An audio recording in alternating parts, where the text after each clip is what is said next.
I'm going to ask a question where you can only answer by saying either yes, no, or it's complicated. All right? So let's start over here. Is some form of superintelligence possible, Jan? Yes, no, or it's complicated? Yes. Yes. Yes. Yes. Yes. Yes. Definitely. No.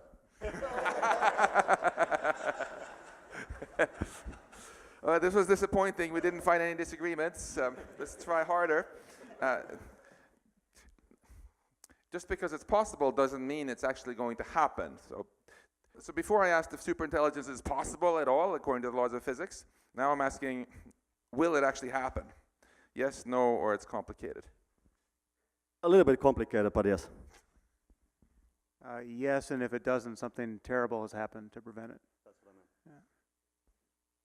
Yeah. Yes. Probably. Yes. Yes. Yes. Yes. No. Shucks, still haven't found any interesting disagreements. We need to try harder still. Okay. So you think it is going to happen, but would you actually like it to happen at some point? Yes, no, or it's complicated?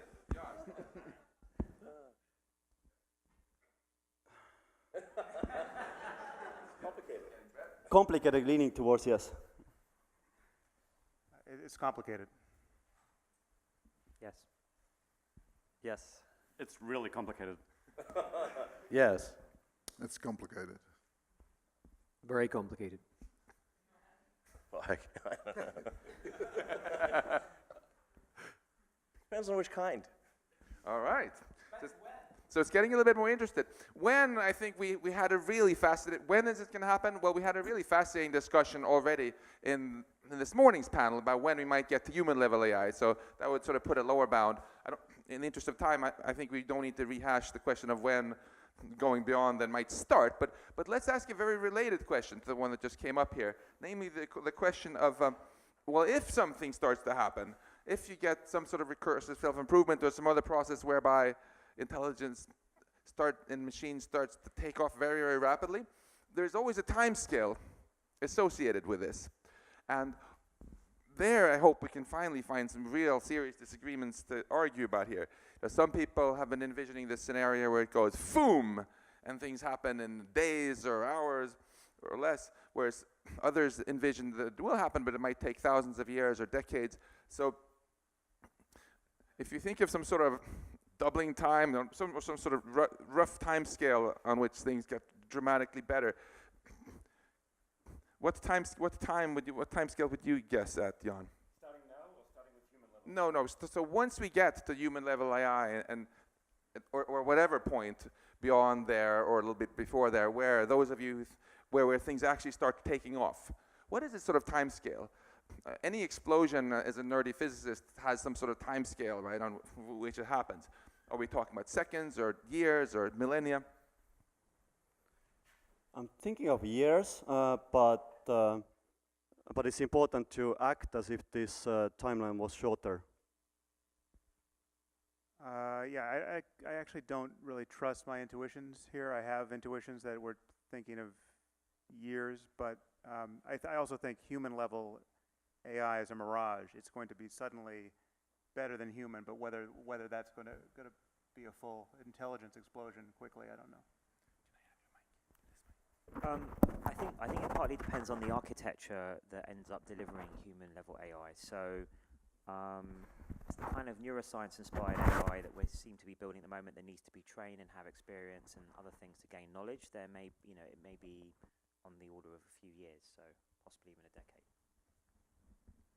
I think some numbers of years are, but it could also be much less, but I would be surprised if it was much more. Yeah, potentially days or shorter, especially if it's AI researchers designing AI researchers. Every time there's an advance in AI, we dismiss it as, oh, well, that's not really AI. Chess, Go, self-driving cars. And AI, as you know, is the field of things we haven't done yet. That'll continue when we actually reach AGI. There'll be lots of controversy. By the time the controversy settles down, we'll realize that it's been around for a few years. Yeah, so related. I think we'll go beyond human capabilities in many different areas, but not in all at the same time. So it will be an uneven process where some areas will be far advanced very soon, or already to some extent, and others might take much longer. What Bart said. But I think if it reaches the threshold where it's as smart as the smartest, most inventive human, then, I mean, it really could be, I mean, a matter of days before it's smarter than the sum of humanity. So here we saw quite an interesting range of answers, and this I find is a very interesting question, because for reasons that people here have published a lot of interesting papers about, the time scale makes a huge difference, right? If it's something that's happening on the time scale of the Industrial Revolution, for example, that's a lot longer than the time scale on which society can adapt and take measures to steer the development, borrowing your nice rocket metaphor, Jan. Whereas if things happen much quicker than society can respond, it's much harder to steer, and you kind of have to hope that you've built in a good steering in advance. So in for example, nuclear reactors, we nerdy physicists like to stick graphite sticks in as moderators to sort of slow things down and maybe even prevent it from going critical. I'm curious if any one of you feels that it would be nice if this growth of intelligence, which you're generally excited about, with some caveats, if any of you would like to have it happen a bit slower, so it becomes easier for society to keep shaping it the way we want it. And if so, and here's the tough question, is there anything we could do now or later on when it gets closer that might make this intelligence explosion or rapid growth of intelligence simply proceed slower, so we can have more influence over it? Does anyone want to take a swing at this? It's not for the whole panel, but anyone who... I'm reminded of the conversation we had with Rich Sutton in Puerto Rico. Like, we had a lot of disagreements, but definitely we could agree about slowing being better than faster. Any thoughts about how one could make it a little bit slower? Well, I mean, the strategy I suggested in my talk was somewhat tongue-in-cheek, but it was also serious. I think this conference is great, and as technologists, we should do everything we can to keep the technology safe and beneficial. And certainly, as we do each specific application, like self-driving cars, there's a whole host of ethical issues to address. But I don't think we can solve the problem just technologically. You imagine that we've done our job perfectly, and we've created, the most safe, beneficial AI possible, but we've let the political system become totalitarian and evil, either evil world government or even just a portion of the globe that is that way. It's not going to work out well. And so part of the struggle is in the area of politics and social policy to have the world reflect the values we want to achieve. Because we're talking about human AI. Human AI is, by definition, at human levels, and therefore is human. And so the issue of how do we make humans ethical is the same issue as how we make AIs that are human level ethical. Yeah, so what I'm hearing you say is that before we reach the point of getting close to human level AI, a very good way to prepare for that is for us humans in our human society to try to get our act together as much as possible and have the world run with more reason than it perhaps is today. Is that fair? That's exactly what I'm saying. Nick? Also, I just want to clarify again that when I asked about what you would do to slow things down, I'm not talking at all about slowing down AI research now. We're simply talking about if we get to the point that we're getting very near human level AI and think we might get some very, very fast development, how could one slow that part down? So one method would be to make faster progress now. So you get to that point sooner when hardware is less developed, you get less hardware overhang. However, the current speed of AI progress is a fairly hard variable to change very much because there are big forces pushing on it. So perhaps the higher elasticity option is what I suggested in the talk, to ensure that whoever gets there first has enough of a lead that they're able to slow down for a few months, let us say, to go slow during the transition. So I think one thing you can do, I mean, this is almost in the verification area, is to make systems that provably will not recruit additional hardware or redesign their hardware so that their resources remain fixed. And I'm quite happy to sit there for several years thinking hard about what the next step would be to take at that point. But it's trivial to copy software. Software is self-replicating and always has been, and that I don't see how you can possibly stop that. I mean, I think it would be great if it went slow, but it's very hard to see how it does go slow, given the huge first mover advantages in getting to superintelligence. So the only scenario I see where it might go slow is where there's only one potential first mover that can then stop and think. So, yeah, maybe that speaks to creating a society where, you know, AI is restricted and unified, but without multiple movers. Yeah, Demis, so your colleague Shane Legg mentioned that one thing that could help a lot here is if there's things like this industry partnership and a sense of trust and openness between the leaders, so that if there is a point where everyone wants to... Yeah, I do worry about you know, that scenario where, you know, I think I've got you know, quite high belief in you know, in human ingenuity to solve these problems given enough time. The control problems and other issues, they're very difficult, but I think we can solve them. The problem is will there, you know, the coordination problem of making sure there is enough time to slow down at the end. And, you know, let Stuart think about this for 5 years. But what about, you know, he may do that, but what about all the other teams that are reading the papers and are not going to do that while you're thinking? You know, and this is what I worry about quite a lot, because it seems like that coordination problem is quite difficult. But I think as a first step, maybe coordinate, you know, things like partnership and on AI, you know, the most capable teams together at least agree on a set of protocols or safety procedures or things, you know, agree that maybe, you know, we should verify these systems and that is going to take 3 years and we should think about that. I think that would be a good thing. I just want to caveat one thing about slowing and versus fast progress is, you know, it could be that, imagine there was a moratorium on AI research 50 years, but hardware continued to accelerate as it does now.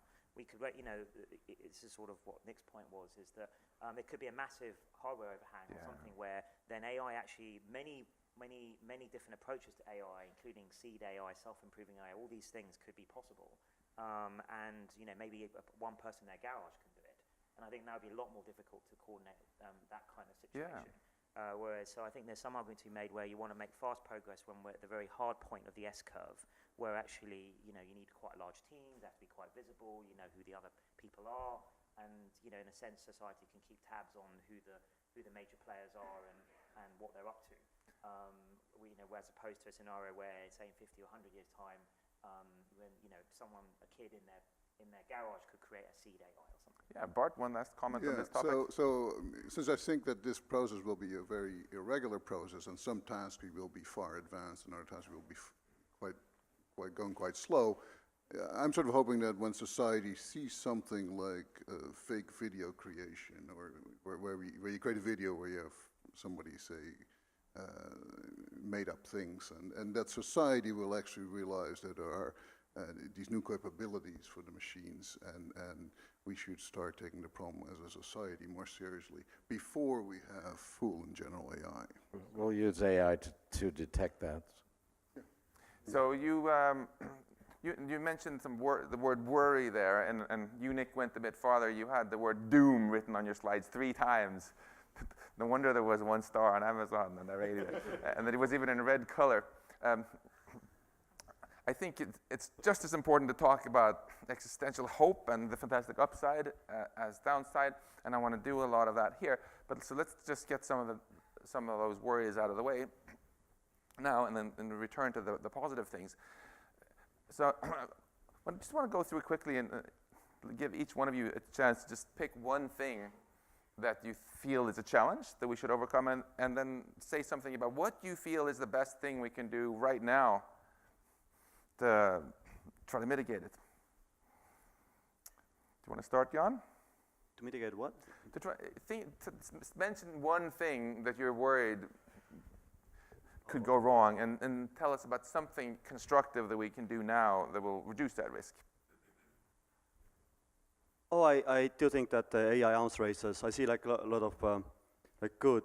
I'm really heartened to see kind of great contacts between OpenAI and DeepMind. But I think this is just like a sort of toy model of what the world at large might come up with in terms of arms races. And I mean, myself, I've been spending actually increasing amounts of time in Asia recently, just to kind of try to kind of pull in more people elsewhere. What has been so far just being kind of like a Anglo-American discussion mostly. So like this is, I think, this is one thing that should be done, and I'm going to do it. Well, as someone who's outside this field, I think the challenge I'm really in touch with is how hard it is to take the safety concerns emotionally seriously, and how hard it is for people in the field to do that as well. I can't tell you how many people outside this room who purport to be experts think the control problem is a total non-issue. It's flabbergasting to meet these people. And therefore not worth thinking about. And one of the reasons I think is that in the one case there's this illusion that the time horizon matters. If you feel that this is 50 or 100 years away, that is totally consoling, but there's an implicit assumption there. The assumption is that you know how long it will take to build this safely, and that 50 or 100 years is enough time. The other issue is I think most people feel like intelligence is an intrinsic good, and of course we want more of it, and it's very easy to be in touch with that assumption because I mean, right now there's a cure for cancer, which we have not discovered. Right? How galling is that? But for more intelligence, but for knowing which experiments to run or how to integrate the data we already have in hand, we would have a cure for cancer that was actionable now, unless there was some physical law of the universe that prevented us from curing cancer, which seems unlikely.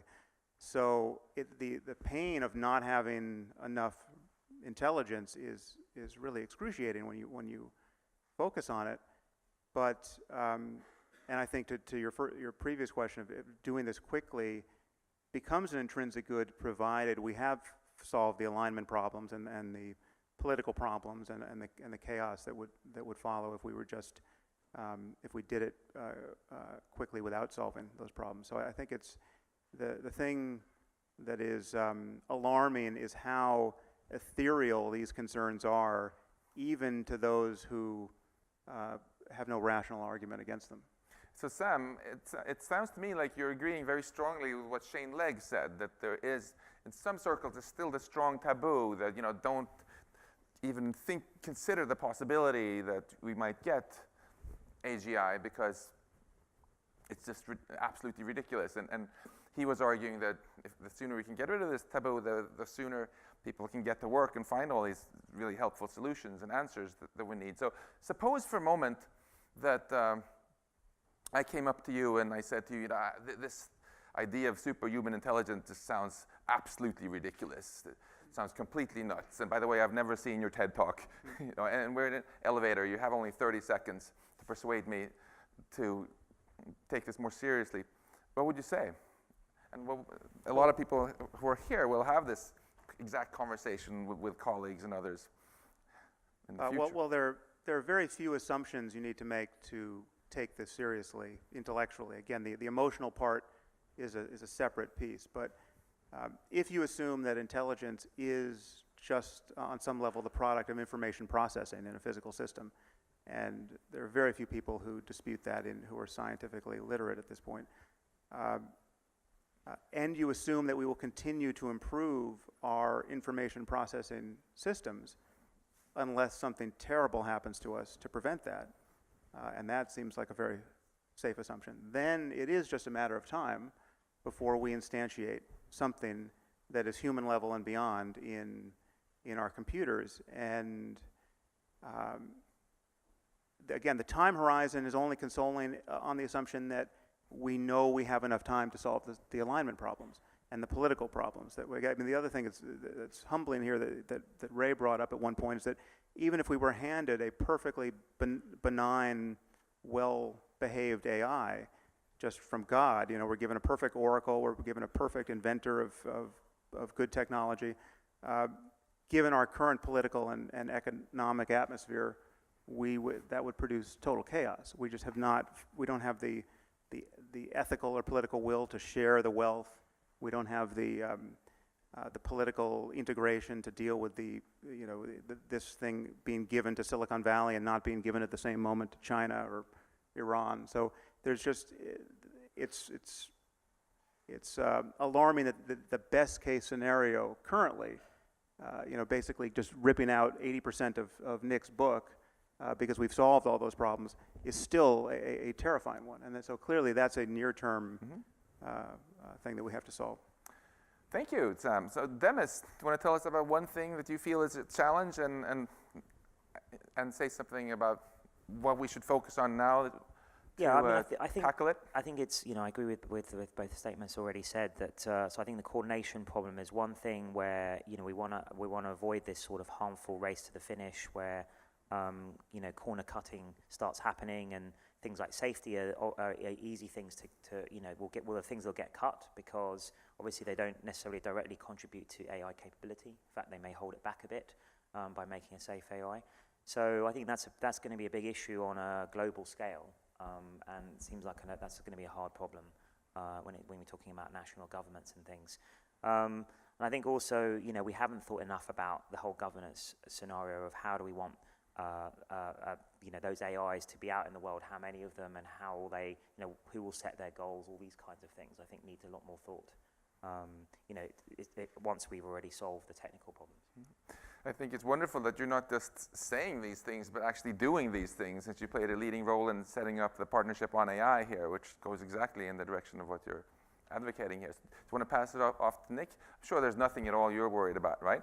So tell us about one concrete, useful thing you would like to see us focus on. I agree with that. I mean, so fun technical work, bring in top talent to work on these technical issues, build these collaborations, build a community, build trust, work some more on figuring out attractive solutions to the governance solutions that could work, but don't rush to implement the first idea you have, but first trial them out a little bit more.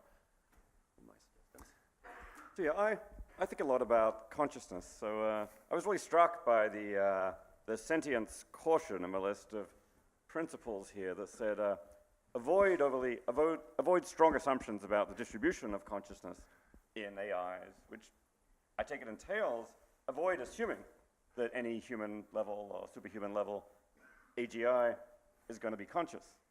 For me, that raises the possibility of a massive failure mode in the future. The possibility that we create human or superhuman level AGI, and we've got a world populated by superhuman level AGIs, none of whom is conscious. And that would be could potentially be a world of great intelligence, no consciousness, no subjective experience at all. Now, I think many, many people, and a wide variety of views, take the view that basically subjective experience or consciousness is required in order to have any meaning or value in your life at all. So therefore, a world without consciousness could not possibly be a positive outcome. Maybe it wouldn't be a terribly negative outcome. It would just be a zero outcome and among the worst possible outcomes. So I worry about avoiding that outcome. Now, as a matter of fact, I'm fairly optimistic about the possibilities that AIs of various kinds will be conscious. But insofar as this community is making that assumption, I think it's important to actually think about the question of, in creating AGIs, are we actually creating conscious beings? I think one thing that we ought to at least consider doing there is making, given that we don't understand consciousness, we don't have a complete theory of consciousness, maybe we can be most confident about consciousness when it's similar to the case we know about the best, namely human. So human consciousness. So therefore, there's maybe an imperative to create human-like AGI in order that we can be maximally confident that there's going to be consciousness. So what I hear you say is that when you have a nightmare about the zombie apocalypse, you're not thinking about some silly Terminator movie, but you're thinking about this problem. We upload ourselves, do all these wonderful things, but there's no one home. Is that fair to say? I mean, this is a different kind of existential risk. One kind of existential risk is there's no humans, there's AIs. And some people might say, well, that's okay, there are successes. Yeah. A much worse existential risk is there are no conscious beings in our future. So I'll make a confession. So Shane Legg mentioned that there's been this strong taboo about talking about the possibility of intelligence getting very advanced. It's clearly also been a strong taboo for a long time to mention the C word. In fact, before the conference, when we got all these responses on the first round of the principles, guess which one was ranked last? It got huge amounts of -1 ratings. That was the one with consciousness. So we changed it to It was terribly sentience stated. and stated it better, and then it got stated it's still better at lunch, and it's still rated last. So that's why, even though I personally share your interest in this a lot. 88% of people agreed to the sentience quotient. But not 90, so that one also fell off the list here. So maybe that's another taboo you can personally help us shatter so people think about that question more. Ray, anything you're concerned about, and any advice? This wasn't what I was going to say, but just to respond, a converse concern is we create AGIs. Everybody assumes that, of course, it's just a machine, and therefore it's not conscious, but actually it is suffering, but we don't look out for its conscious subjective experience because we are making the wrong assumption. But what I did want to say was there are 3 overlapping revolutions that people talk about: GNR, genetics, biotech, nanotechnology, and robotics, which is AI. And there are proposals. There was the Cellamar conferences done here decades ago for biotech that have worked fairly well. There are similar proposals for nanotechnology. There's a difference with AI in that there really isn't a foolproof technical solution to this. You can have technical controls on, say, nanotechnology. One of the guidelines is it shouldn't be self-replicating. It's not really realistic because it can't scale to meaningful quantities without being self-replicating. But you can imagine technical protections. If you have an AI that's more intelligent than you and it's out for your destruction or it's out for the world's destruction and there's no other AI that's superior to it, that's a bad situation. So that's the specter. And partly this is amplified by our observation of what we as humans, the most intelligent species on the planet, have done to other species. If we look at how we treat animals, people are very like their dogs and pets, but if you look at factory farming, we're not very benign to species that are less intelligent than us. That engenders a lot of the concern we see, that if there's a new type of entity that's more intelligent than us, it's going to treat us like we've treated other species.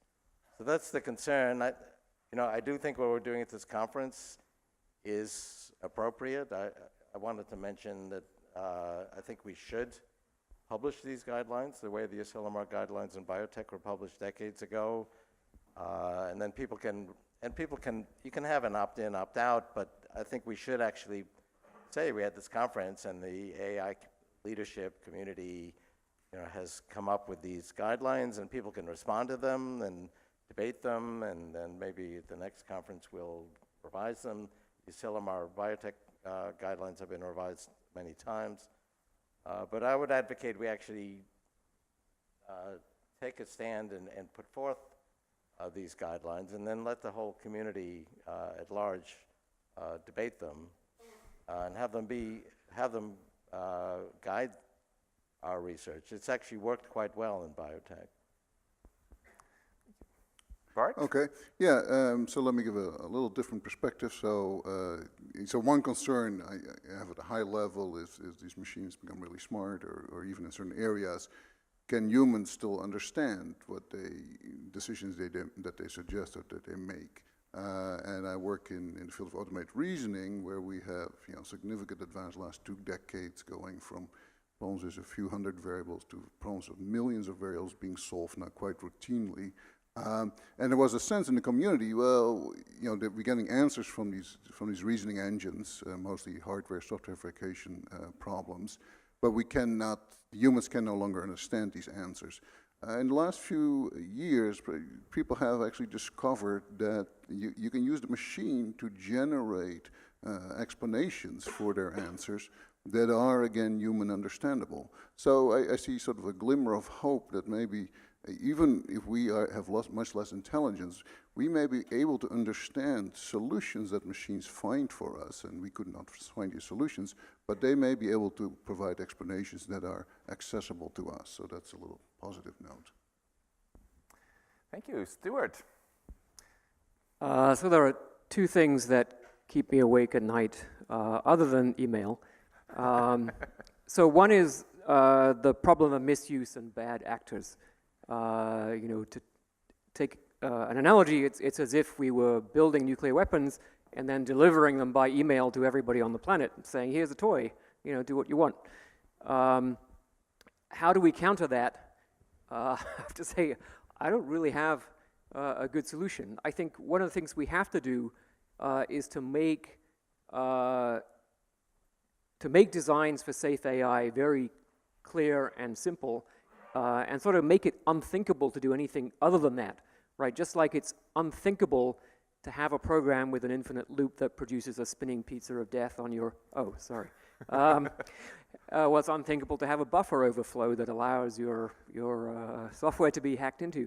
The other thing that keeps me awake is actually the possibility that success would lead to sort of AI as a helicopter parent for the human race that would sort of ossify and gradually enfeeble us. So then there would be no point at which it was obvious to us that this was happening.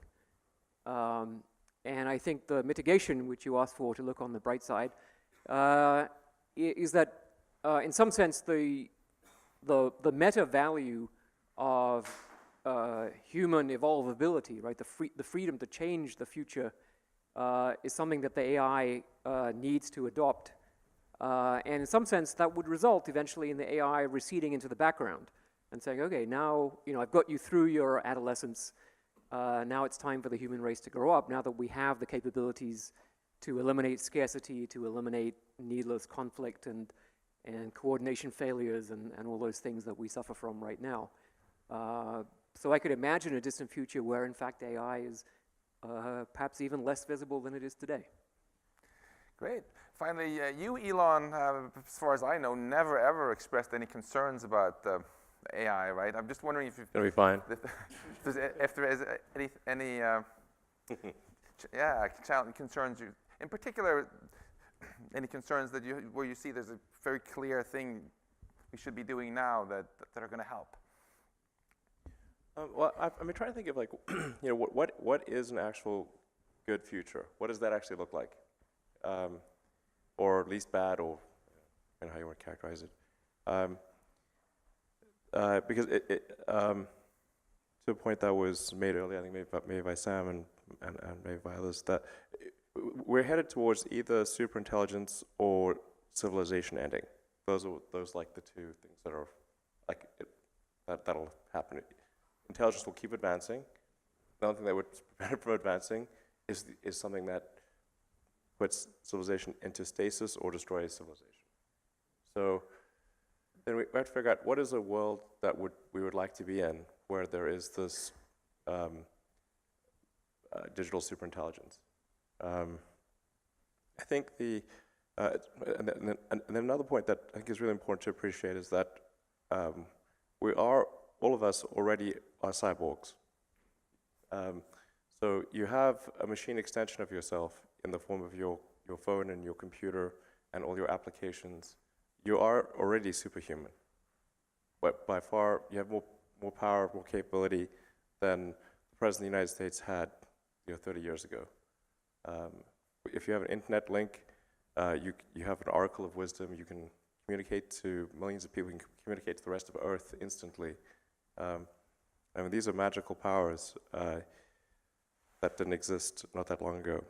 So everyone is already superhuman and a cyborg. The limitation is one of bandwidth.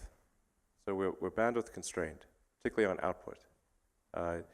So our input is much better, but our output is extremely slow. If you want to be generous, you could say maybe it's a few hundred bits per second or a kilobit or something like that output. The way we output is like we have our little meat sticks that we move very slowly and push buttons or tap a little screen.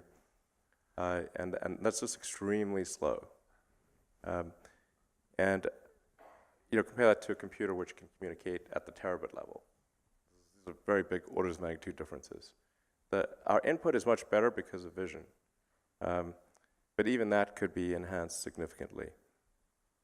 I think that the two things that are needed for a future that we would look at and conclude is good, most likely, is we have to solve that bandwidth constraint with a direct neural interface.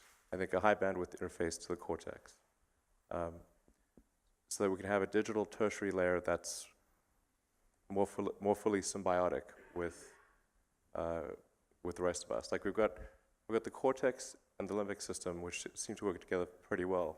They've got good bandwidth, whereas the bandwidth to our digital tertiary layer is weak. So I think if we can solve that bandwidth issue, and then AI can be widely available.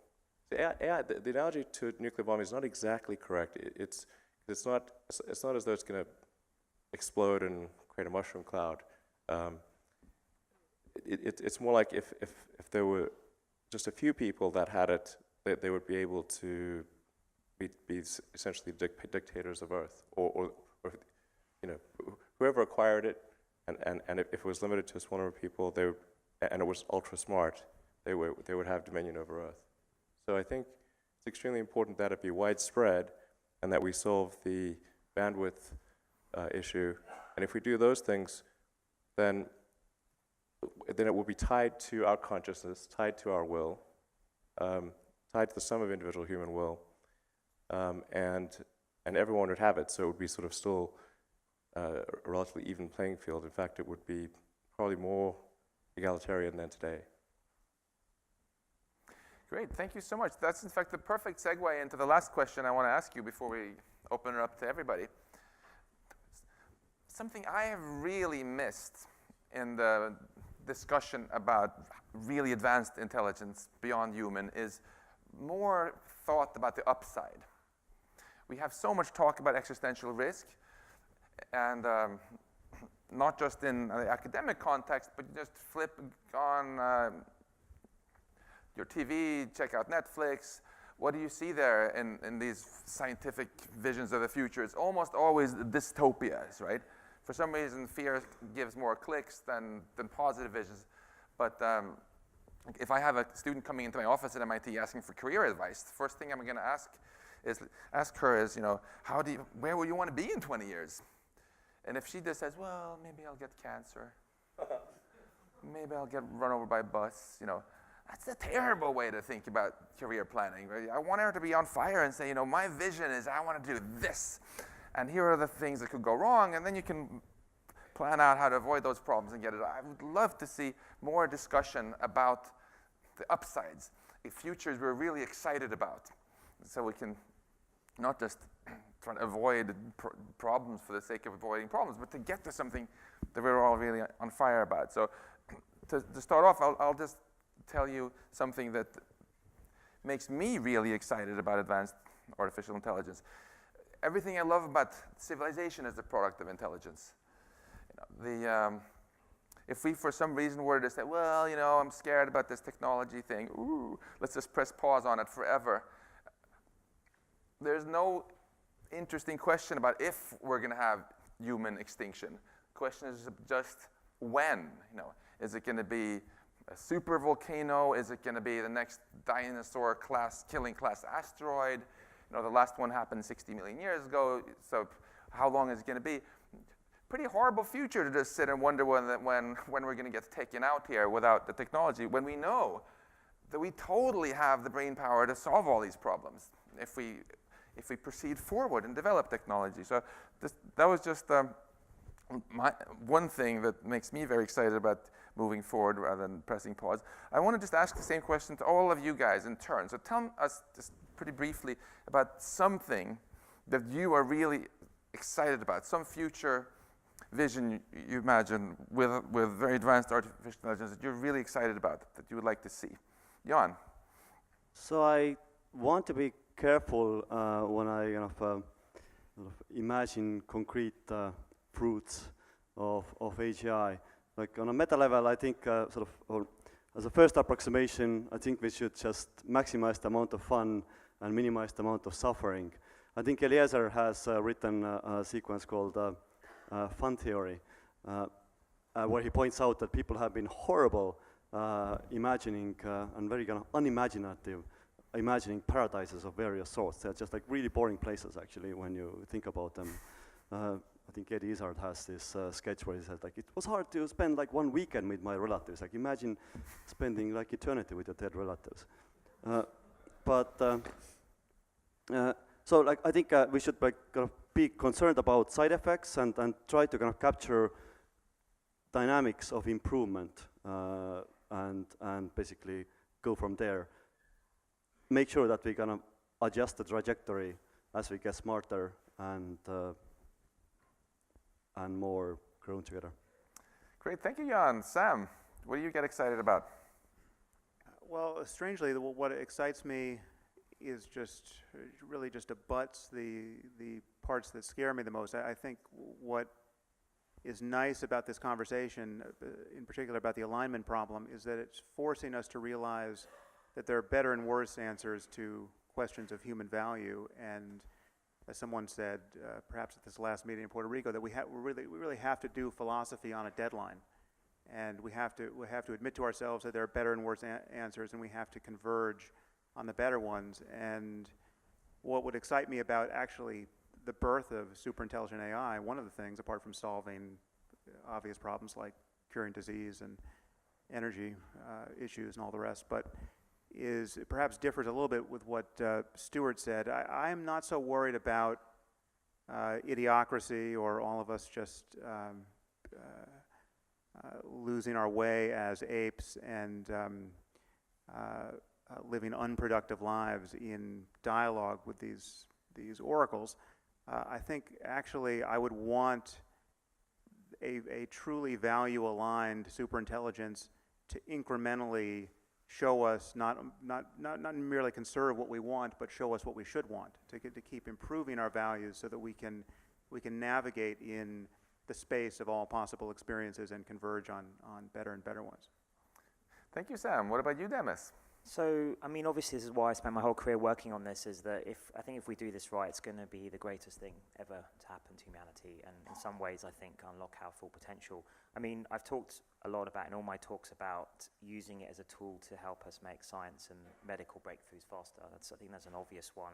But sort of taking that longer term, one reason I got so into AI is that, like probably many of you in this room, you know, I'm interested in the biggest questions of why we're here, understanding our minds, what is consciousness, what's the nature of the universe, what's our purpose. And if we're going to try and really grapple with any of those questions, I think we're going to need something like AI, perhaps with ourselves enhanced as well, and I think, you know, in that future world, we'll have a chance to actually find out about some of these really deep questions. You know, in the same way we're finding out with AlphaGo just about Go, but what if we could do that with all of science and physics and you know, the biggest questions in the universe? And I think, you know, that's going to be the most exhilarating journey of all, to find that out. You know, to just carry that on a few other things that people commented on is, you know, in terms of like, you know, us as the most intelligent beings on the planet right now and treating animals badly and these sorts of things. I think if you think about it, though, you know, let's take, you know, I don't know, tigers or something in India. They have huge ranges, and those people are very poor, and they're very resource poor. But if they had abundant resources, I don't think they're intentionally trying to kill off these tigers. Or, I mean, some cases they are, but often it's just because they need the land for their cattle, and the tiger needs, you know, whatever number of square kilometers to live, one tiger. And it's just difficult with the number of people that are there. So I think if we solve the kind of abundance and scarcity problem, then I think that opens up, you know, I think a lot of conflicts, both, you know, between humans as well as to do with resource scarcity at the heart of it. So I see, you know, if we can solve a lot of these problems, I can see a much better future. Great. So Nick, you pointed out that the upside part of your book was a little bit shorter, so now you have a chance to add something positive. What are you excited about? Well, there are really two sides to that. So one is getting rid of a lot of the negatives, that, like the compassionate use to cure diseases and all other kinds of horrible miseries that exist on the planet today. So that is a large chunk of the potential. But then beyond that, if one really wants to see realistically what the positive things are that could be developed, I think one has to think outside the constraints of our current human biological nature, that it's unrealistic to imagine a trajectory stretching hundreds of thousands of years into the future. We have superintelligence, we have material abundance, and yet we are still these bipedal organisms with 3 pounds of gray TC matter with a fixed set of emotional sensitivities and a hedonic set point that is kind of okay-ish for most people. But if you get, something really good happens, it lasts a short time and then you're back to the baseline. I think all of these basic parameters that sort of define the human game today, I think, become up for grabs in this future. And it opens up this much vaster space of post-human modes of beings, some of which I think could be wonderful, literally beyond our ability to imagine in terms of the mental states, the types of activities, the understanding, the ways of relating. So I don't think we need a detailed blueprint for utopia now. What we need is to get ourselves in a position later on where we can have the ability to use this to realize the values that come into view once we take steps forward. Thank you, Nick. What about you, David? I'm excited about the possibilities for AI making us humans smarter. I mean, some of it is selfish. I turned 50 last year. My brain is gradually becoming slower and older and dumber, but I'm not sure that I am, and that's partly because, all the augmented intelligence technology we're using. Smartphones and the internet and so on are giving me all kinds of capacities, extended capacities that I didn't have before. And I'm really looking forward to AI helping with that. In 10 years or so, once everyone is wearing augmented reality glasses with deep learning built into it, then I'm really gonna need that around 60. And if you guys really get on the case, and by the time I'm 70 or so, we've got AI, real genuine AI or AI modules out there which could somehow come to be integrated with my brain processes, or maybe eventually we get to upload our entire brains onto AI, then there's a way potentially to get smarter, more intelligent forever. And this is not just selfish, although that I can't say that doesn't motivate me. But Demis talked about the AI scientist. I also like to think about the AI philosopher. The problems of philosophy are really hard, and many people have speculated that we humans are just too dumb to solve some of them. But once we've actually got AIs on the scene, maybe AI enhanced humans, and maybe we're going to be able to cross those thresholds where the AI enhanced humans, or maybe just the AGIs, end up solving some of those hard problems of philosophy for once and for all. So. Great. Ray, you have been a true pioneer in articulating positive visions of the future in your writings. So if you would pick the one that you're most excited about now, what would that be? Imagine going back 10,000 years and asking quintessential caveman and woman, gee, what is a beneficial future? What would you like to see? And they would say, well, I'd like this fire to stop going out, and I'd like a bigger boulder to prevent the animals from getting in the cave. Anything else? Well, no, I think that would be pretty perfect.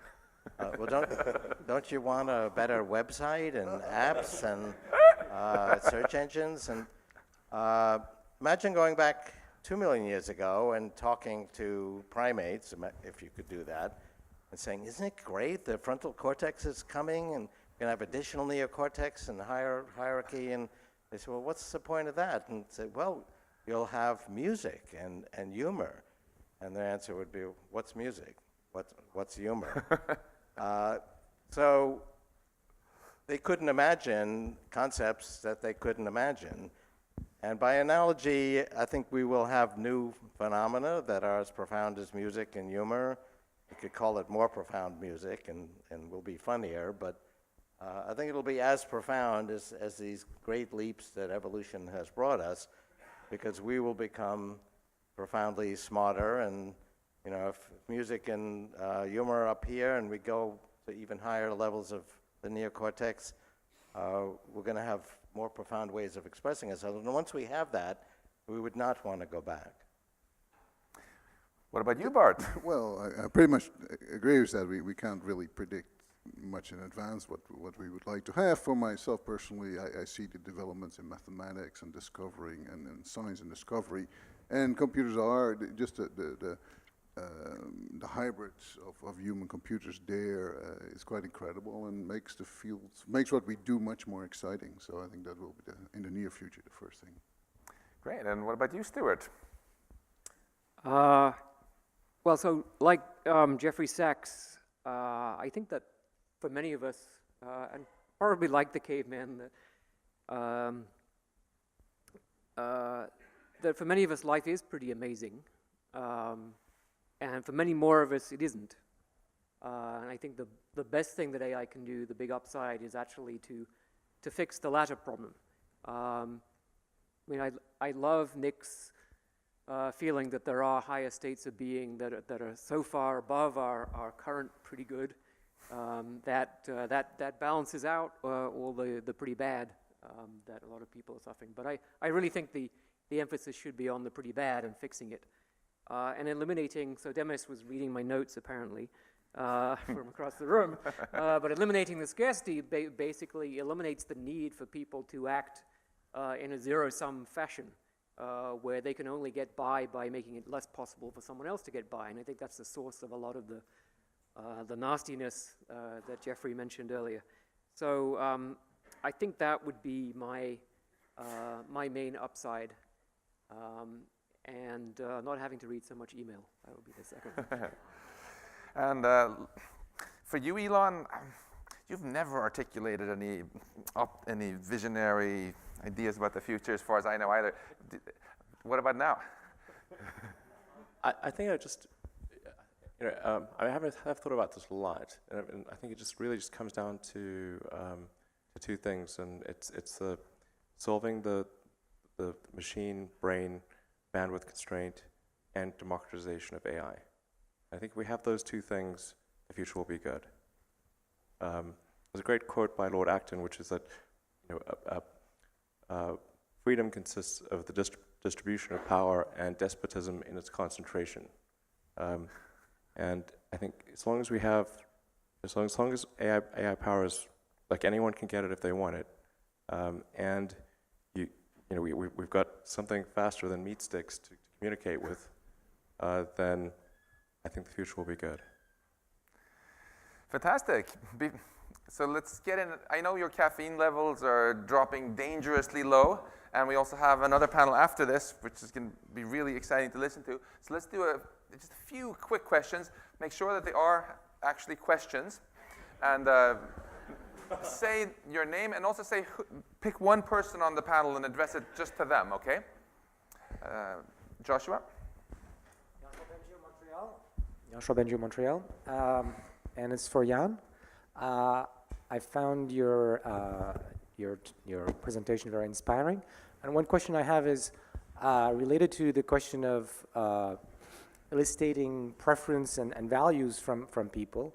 Do you think this line of investigation could lead to better democracy, better society, more direct democracy, and what do you think about this direction to deal with the issue of misuse and things like that? Yes, absolutely. One code name for this even could be like Democracy 2.0 or UN 2.0 or something like that. So, and as I mentioned in my presentation, a lot of people today basically want to make the world better. But it's kind of hard to distinguish them from people who say they want to make the world better. So if there was actually kind of like a very easy measuring, like a metric that basically would work as a selling point, focal point, then I think that would be super helpful. And yeah, like democracy was invented like hundreds of years ago. So clearly, we have advanced as a civilization, and we have better knowledge about how to aggregate preferences. And Nicholas Bergruen over there. Thank you, Max. Nicholas Bergruen. So I have a very almost naive question. This is a very well-meaning group in terms of, let's say, intentions. But who's sort of looking at who else is doing potentially AGI? It could be well beyond this group. It could be in China. It could be any place. And what happens, because we've talked about how powerful AGI is, and if Elon is correct, if it's distributed fairly, fine. But if it isn't, is there a way to monitor today, or in a year, or in 10 years? Because once it's out, it'll be fast. Who is monitoring it? Who has a tab on it? Because this is self-selected, but beyond. Elon or Demis, does either one of you want to take a swing at this? Well, I think this is sort of relates to my point I said earlier about trying to build AI at the hard part of the S-curve, so which I think is where we sort of are at the moment, as far as we can tell, because you know, it's not easy to make this kind of progress. So you need quite a lot of people who are quite smart, and that community is pretty small still, even though it's getting rapidly bigger at places like NIPS. And most people know each other, so this is pretty representative of everyone in the West, at least. Obviously, it's harder to know what's happening in China or in Russia, maybe. But you know, I think that you need quite a large footprint of resources, you know, people and very smart people and lots of compute and so on. So I think that narrows down the scope of the number of groups who can do that, and it also means that they're more visible. So you know, I think certainly in the West, I think most people on here, someone in this room will have contact with somebody who's in those groups who are capable of, you know, making meaningful progress towards AGI. It's harder to know in the East and further apart, but we should try and make links to those, you know, Chinese National Academy of Sciences and so on to find out more. But, you know, that may change in the future. I think that's the current state of it. Great. It's the bad news is it's getting late in the day, and we only have time for one more question. The good news is there's a coffee break right after this, so you can ask all your questions if you swarm the panel. And the last question goes to you, Eric. Do you want to stand up? Eric Brynjolfsson, MIT. I'm going to pick up on the thing that Elon said at the end about democratizing the outcome and tie it back to the panel yesterday where Reid Hoffman talked about people caring a lot about not just absolute income, but relative income. And I wanted to get the panelists' reactions to the thoughts about whether or not AI had tendencies towards winner-take-all effects, that there's a tendency for its concentration, that whoever's ahead can pull further ahead, or whether there's potential for more widespread democratic access to it, and what kinds of mechanisms we can put in place if we want to have the widely shared prosperity that Elon suggested. Elon, do you want to take that? Yeah, well, I mean, I have to say that when something is a danger to the public, then there needs to be some, I hate to say it, government agency, like regulators. Like, I'm not the biggest fan of regulators, like, because they're a bit of a buzzkill, you know. But the fact is, like, we've got regulators in, you know, the aircraft industry, car industry, deal with them all the time. With drugs, food, you know, and anything that's sort of a public risk. I mean, I think this has to fall into the category of a public risk, you know. So I think that, like, this the right thing to do, and I think it will happen. The question is whether the government reaction speed matches the advancement speed of AI. Governments react slowly, and governments move slowly, and they tend to be reactive as opposed to proactive. But you can look at these other industries and say, like, does anybody really want the FAA to go away? You know, it's like people could just be a free-for-all for aircraft. Like, probably not. You know, like, there's a reason it's there. Or just people can just do any kind of drugs, and, you know, maybe they work, maybe they don't. You know, we have that in supplements, like, it's kind of ridiculous.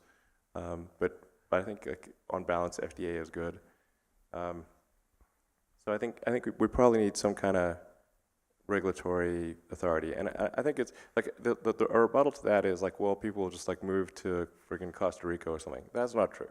Okay, like, we don't see Boeing moving to Costa Rica or to, you know, Venezuela or wherever it's like free and loose.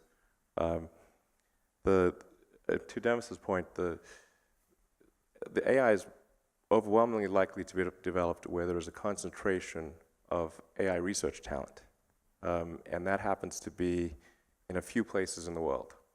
You know, it's Silicon Valley, London, you know, Boston, sort of a few other places, but it's really just like a few places that really regulators could reasonably access. and I want to be clear, it's not because I love regulators, okay? They're a pain in the neck, but they're necessary to preserve the public good at times. All right. On that note, let's thank the panel for a fascinating discussion.